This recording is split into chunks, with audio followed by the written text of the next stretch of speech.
Hey guys, welcome back to more Malicious Compliance Reddit stories. In this Ripestories video, I ended up in the hospital because my job stressed me out so much my organs shut down. My boss's response? He told me I was fired, effective next week. He really expected me to keep loading planes until it was convenient for him to let me go. I decided to teach him a lesson that would change everything.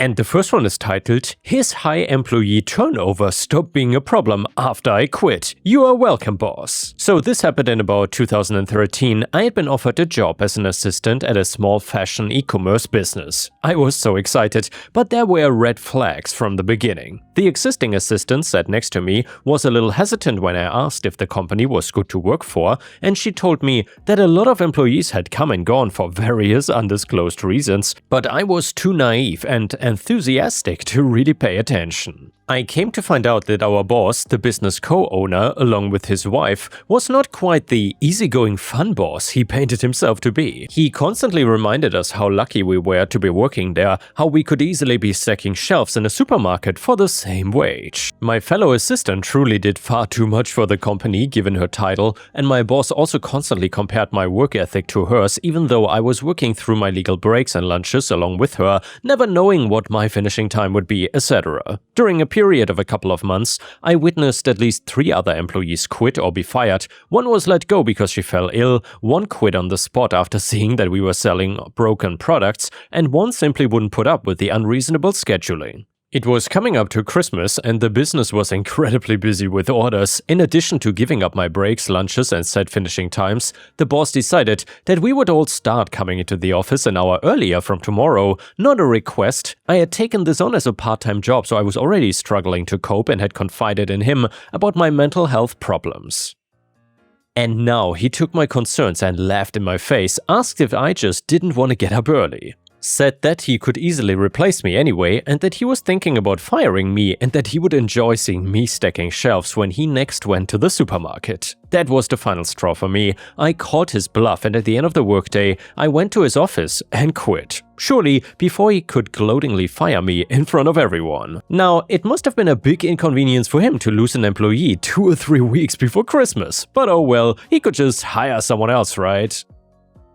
Well, not quite so easily. Now that I was not working, I needed to claim job seekers allowance, which is the UK unemployment benefits, and they would not award it if I had just quit a job on a whim. So I typed up a long detailed list of everything that was going on in that office, the law breaking, the bullying, and handed it to my job center advisor. She was not happy and I was informed that the company would no longer be allowed to advertise job openings with them. This was where they were getting all their hires from. Additional nail in the coffin, the boss and his wife had just bought new bigger premises to cope with the increased demand for their products, demand that now couldn't be met because they couldn't hire and keep enough people to pack the orders. A few years after all of this, I looked up the company just out of curiosity.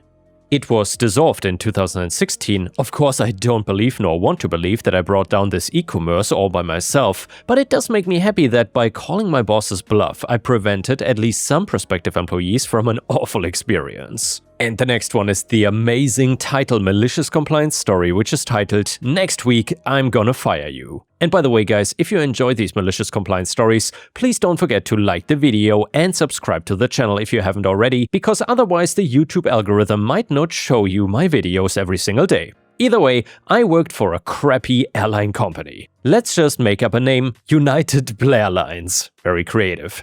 At this company, they started a smaller company that could hire and train people to run the planes but pay them way less at certain airports. Where my colleagues at other airports were making over $20 an hour, I was getting paid $10.25 for the same and sometimes more work. It honestly would scare you to know how little the people who are the ones that make sure your planes take off safely are paid.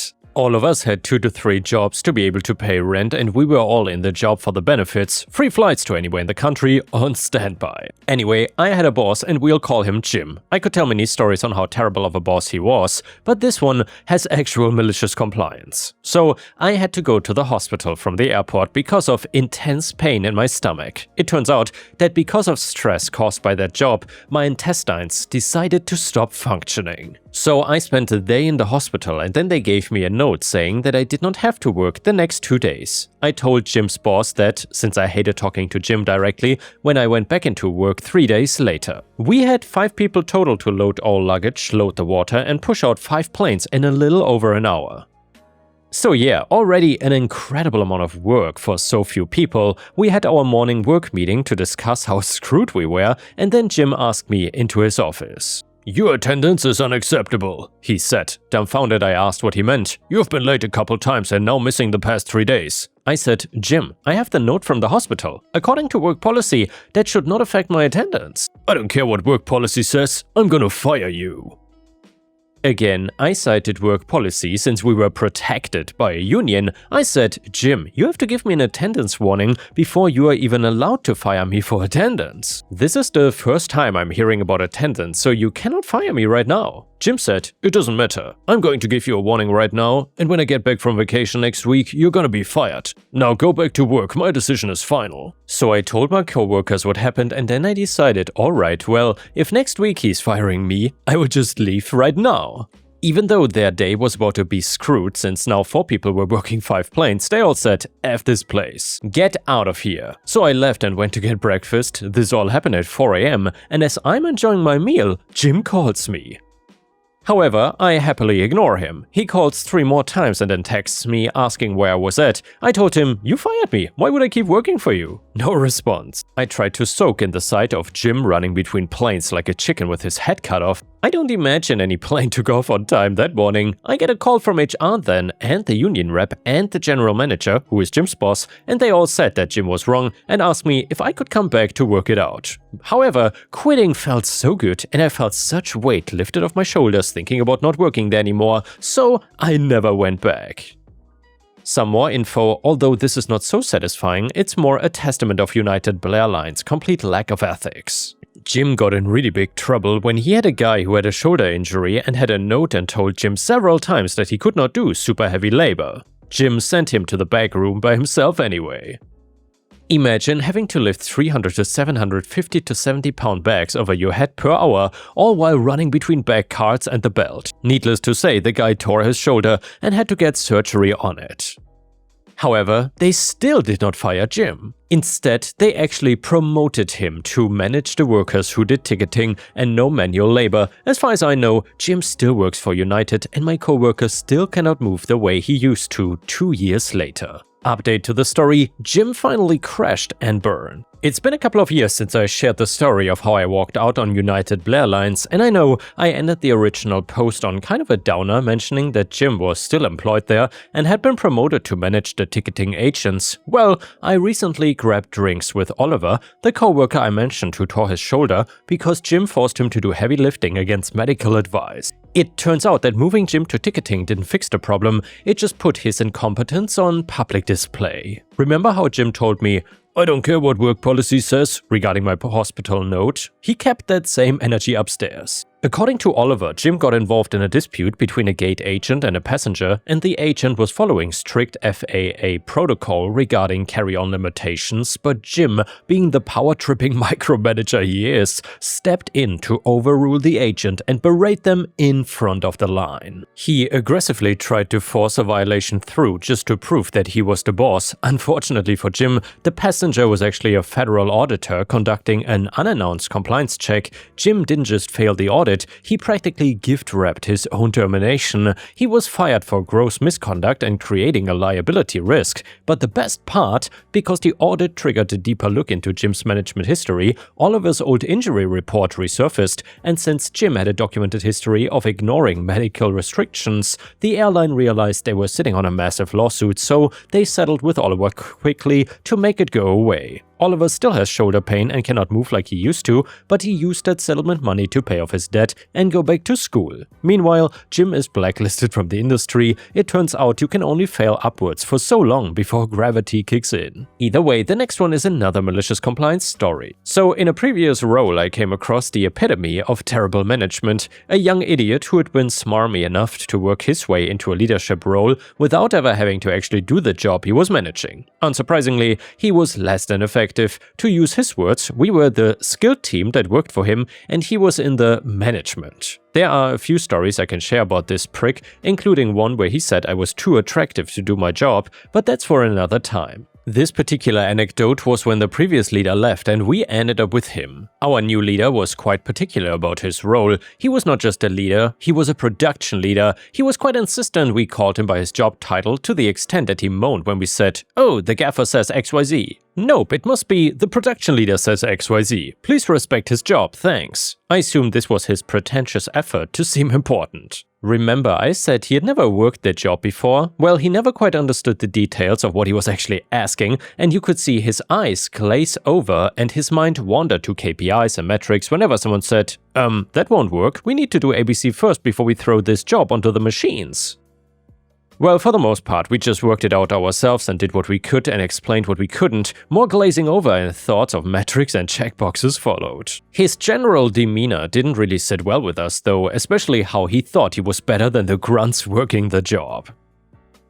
The one thing that sticks in my mind is that the previous boss who had retired used to say, "Our team." The new guy said, "My team." Small difference, but it speaks volumes, so we decided to maliciously comply. You want to be called by your job title? Sure, we can do that, however, we abbreviate everything.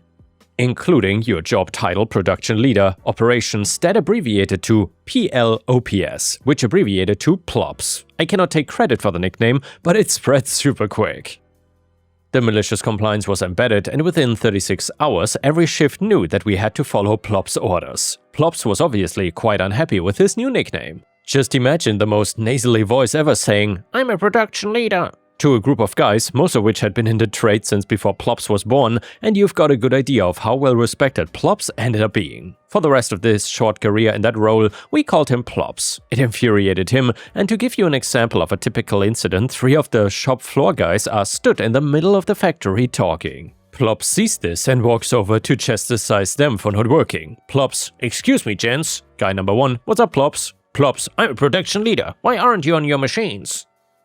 Guy number 2, "We're trying to figure out how to do the job." Plops, "What? Aren't you trained for this?" Guy number 1, "We are Plops, been doing this for 24 years. Plops, "But the..." Guy number 2, "The problem is, Plops, we have 4 sets of tooling available. Each job requires 2 sets of tools per machine, and as there are 3 of us, we would need," pauses sarcastically to count, "6 sets of tools." Plops, "Nobody told me that." Guy number 3, "Yeah, because we normally split the job out by individual tasks. Number 1 can process the tasks that don't need tooling, and then split the tasks between 2 and 3. It doesn't matter what order these are done in, so we split the batches 2 to 1 and then swap. Do you have a better solution?" Plops, "No, do that." Guy number 1, "Thanks for your advice, Plops." Plops walked away looking very red, with the guys bursting out laughing while still very much in earshot. Plops complained numerous times and the chief of production told us off in a very half-assed way. We later found out that he also hated Plops for consistently bringing his nickname up and expecting something to be done, often telling him that this was not a school and to just play along and it'll naturally go away. Fast forward to one day when Plops was late for a site-wide meeting, he entered the room to be met with 2 or 3 voices chastising him with comments such as, "What time do you call this, Plops?" and "Good grief, it's Plops o'clock." Turning a now familiar shade of crimson, he opened his mouth but then noticed the director of operations, Dops, stood at the front having paused his speech. Plops shut his mouth and quickly found a seat. The director continued for a bit before pausing to ask if anybody had any questions. Plops' hand immediately shut up. "Apologies for being late, but I had a question about the half-year business projections given the ramp-up in production. Was this already covered or is this a good time to ask the question?" Well, this question had absolutely nothing to do with anything we did, and it was painfully obvious that Plops was just asking the question to seem even more pretentious than he normally was. The director replied, "Not a problem, Plops, maybe save that one for the end." This was too much for everybody else, who burst out laughing. The director didn't know who Plops was and had assumed that was his name. The director innocently asked, "Oh, is that not his name?" Someone explained it was a nickname, that he was called John, and the director apologized and Plops, presumably trying to hide his embarrassment, said, "Don't worry, it was not an important question." After the meeting, Plops excused himself and we didn't see him for the rest of the day. He was back in the following day with an even more sour face than normal. We are all still giddy about how the director had called him Plops, so we just gave him a wide berth. A few days later, when the atmosphere had calmed down a bit, Plops announced at a meeting that he had accepted a similar role at another site and would be transferring in the next week. We then found out that Plops had actually complained yet again, about a director no less, to the chief, who had now gotten fed up of having to baby the kid and had a quiet word with the director. Said director, presumably wanting to save face a little bit, advised that another production lead at a different facility was going on maternity leave, so Plops could be parachuted into that role fairly easily. They then had the best part of a year to find somewhere else for him. We were not sad to see Plops go, but he forgot to bring in cakes on his last day, so one of the guys who had worked with some of the staff in the new facility made a phone call, and from what I understand, Plops' outgoing counterpart introduced him at one of their morning meetings and invited him to speak. He said, "Good morning, I'm John and I'll be taking over from Lisa while she's off. I am an experienced production leader, so I'm hoping we can keep the wheels turning while Lisa and I make the transition. Wishing her the best with the baby and for new parents' life." A chorus of voices came from across the room. "Well said, Plops." We eventually got a new production leader who had worked in a similar role at another company. He seemed to be a decent guy. At his first meeting, he introduced himself and brought in a crate of homemade samosas. He said he did not want to intrude on our workstations unnecessarily and thus asked everybody to pop into his office at some point in the next day or two to introduce themselves and have a 5 to 10 minute chat. I was nominated by the guys to go first and report back how it was. I summarized his personality with one observation. Before I'd even sat down, I walked over to the office door and knocked. He waved at me to come in, and as my gaze went upwards, I noticed a new sign he had put on the door. It was called Plops' Office. The next one is another absolutely insane homeowner association story that is titled, "Can the HOA steal my dad's house for failing to mow his lawn?" So I've been a lurker on r/legal advice for years, but I never thought that I would be posting here myself. What is happening to my dad seems so absurd that I can barely believe it is real, but here we are. So my dad is about to lose his home of 23 years over lawn maintenance. I'm desperate for any legal advice you can offer. So my dad, 68, has lived in the same suburban neighborhood since I was a kid. It's one of those places with wide streets, similar looking houses, and a very active HOA. Growing up, he has always been meticulous about keeping our house in perfect condition. He would spend weekends on ladders, cleaning gutters, resealing the driveway, or trimming hedges into perfect shapes. The yard was his pride and joy. Things changed about 3 years ago when his health took a turn. He was diagnosed with type 2 diabetes that quickly progressed to where he now needs insulin. Along with that came neuropathy in his feet that makes standing and walking painful. Well, last year he also developed diabetic retinopathy that affected his vision. The medical bills hit hard. My dad was already retired and living on a fixed income, and now suddenly he was facing thousands in out-of-pocket expenses. He had to make tough choices about what he could afford. "I never thought I would have to choose between medication and home repairs," he told me one evening last spring. "But what good is a perfect house if I'm not around to live in it? I live about 3 hours away with my own family, and while I try to visit as often as I can, it is difficult to be there consistently enough to maintain his property. I've offered to help financially, but he's always been stubbornly independent. This is my problem to solve," he insisted. "You've got your own family to worry about." The trouble with the HOA, though, started with a letter warning him about 14 months ago.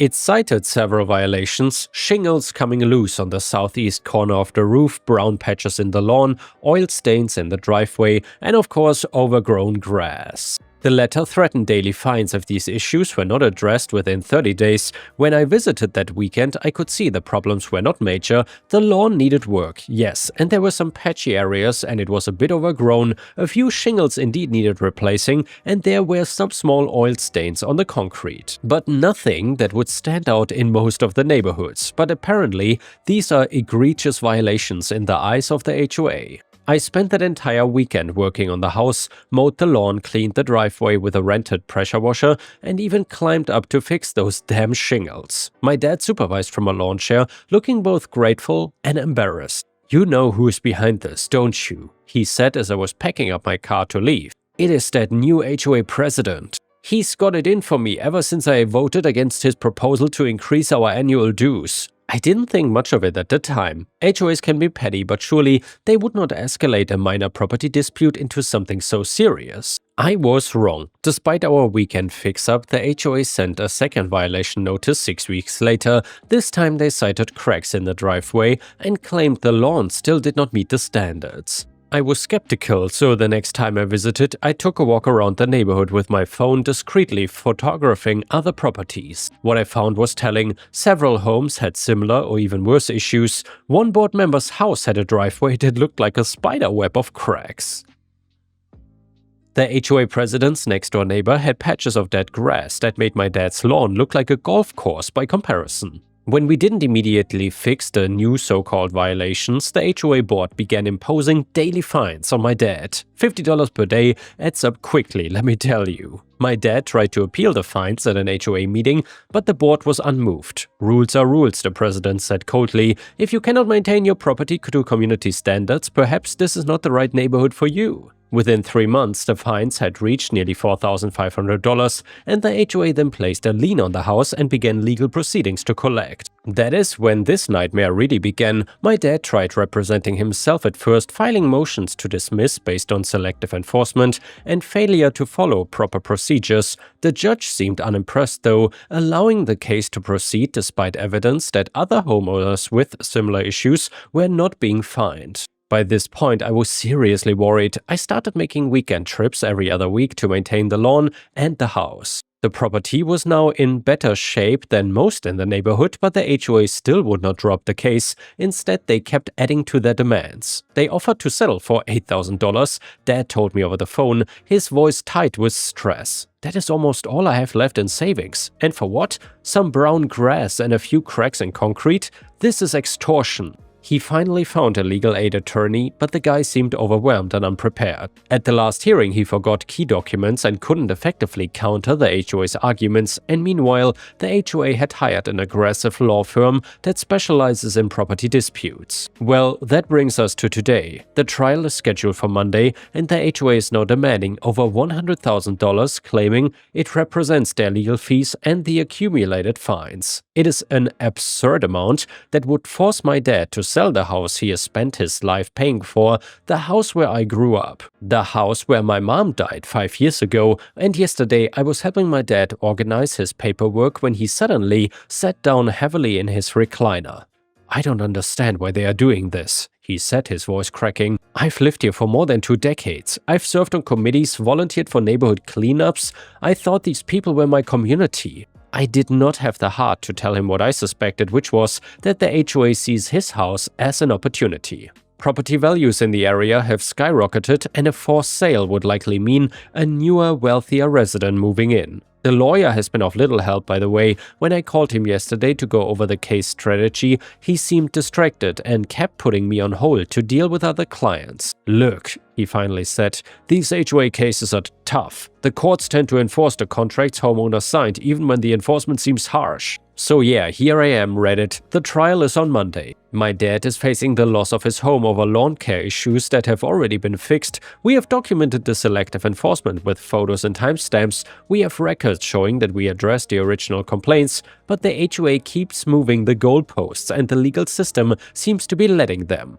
What should we do? Is there any legal strategy we have missed? Any way to fight this that might actually work? I'm desperate for any advice you can offer. And yeah guys, if you would be in this position, what would you do? What would you suggest OP to do? This is heartbreaking, to be honest. Anyway, a comment said, "Lawyer here, get the trial postponed immediately and find a competent attorney. Your father's health issues may trigger protection under the Americans with Disabilities Act and Fair Housing Act too. The HOA has a legal obligation to provide reasonable accommodation, also collect evidence from neighbors willing to testify about similar conditions on their properties without enforcement. Selective enforcement is a valid defense against HOA action."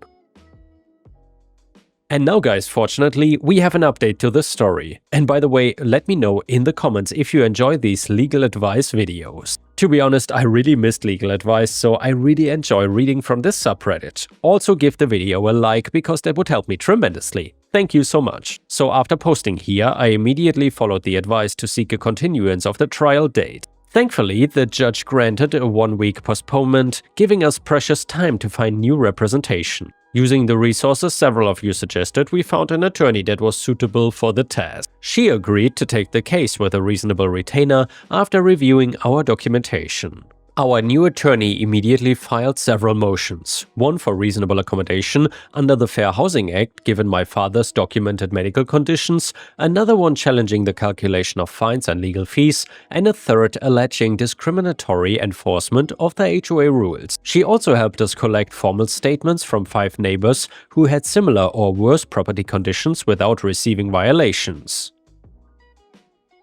2 of them even agreed to testify if needed. One elderly neighbor confided that she had been afraid to speak up before because she feared becoming the next target. They've been trying to push out the original homeowner for years, she told us, especially the older folks on fixed incomes. New buyers mean higher dues and bigger budgets for the board to control. The most crucial piece of advice from Reddit was looking into whether the HOA had properly followed all procedural requirements before imposing fines. Our attorney discovered that they had failed to provide proper notice and hearing opportunities as required by both state law and their own bylaws. This procedural failure became the cornerstone of our defense. When we finally had our day in court, our attorney was magnificent. She methodically presented evidence of the HOA's failure to follow proper procedures before imposing fines, selective enforcement with photographic evidence showing worse violations on other properties. Also, the unreasonable nature of the $100,000 demand, my father's good faith efforts to remedy all issues once notified, the need for reasonable accommodation under the Fair Housing Act. Either way, the HOA's attorney seemed stunned by our level of preparation. He kept shuffling through papers, looking increasingly uncomfortable as our evidence mounted. When questioned about the jump from an $8,000 settlement offer to a $100,000 demand, he struggled to provide any reasonable justification. The judge, who had seemed disinterested in my father's previous appearances, was now fully engaged and increasingly concerned by what she was hearing. Let me understand this correctly, she interrupted at one point. You are asking this court to authorize taking a man's home because his grass was too long, even though these issues have been remedied already?